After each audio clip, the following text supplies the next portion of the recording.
আউযুবিল্লাহি মিনাশ শাইতানির রাজিম বিসমিল্লাহির রহমানির রহিম নাহমাদুহু আলা রাসূলিল কারীম আম্মা বাদ।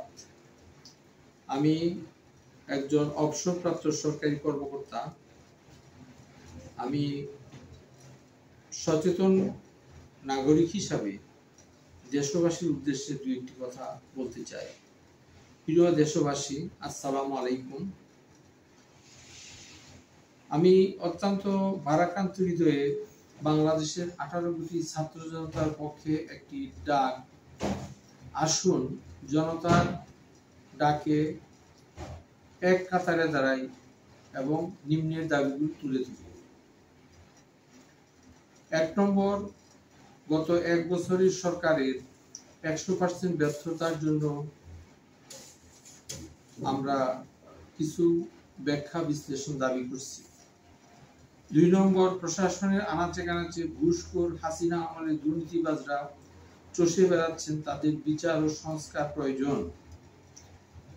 ব্যবসায়ী, আমলা, রাজনৈতিক নেতারা মিলে দেশটা 15 বছর তাদের বাপের সম্পত্তি মনে করে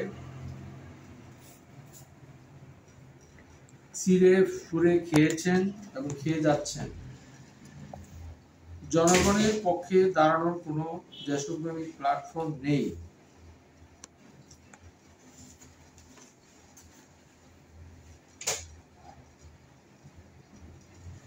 ক্ষমতার মসনদ কারো চিরস্থায়ী নয়। শেখ হাসিনা তার প্রকৃষ্ট উদাহরণ। 15 বছর একচিটিয়া শাসন করার পরও তাকে কপটদক্ষিণ অবস্থায় দেশ থেকে চলে যেতে হয়। বর্তমান ইউনূস সরকার ও উপদেষ্টাগণ ভালো অবস্থানে নেই। তাদের অবস্থান যে এরকম হবে তার কোনো ঠিকানা নেই।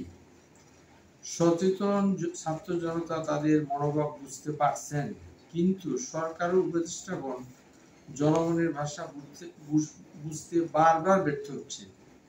এটাই হলো চরম সত্য।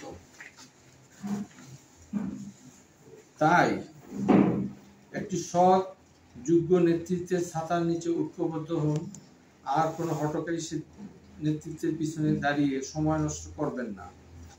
আসুন জুলাইয়ের এই 5 তারিখের আগেই, আজকে জুলাইয়ের 1 তারিখে জনতার কাতারে দাঁড়িয়ে একটি শপথ নেই, ঐক্যবদ্ধ হই এবং দেশের সমস্যাগুলা উপলব্ধি করি এবং দেশের সমস্যার সমাধান করার সচেতনভাবে, বৈজ্ঞানিকভাবে, চিন্তাশীলতার মাধ্যমে এগুলোর সমাধানের চেষ্টা করতে।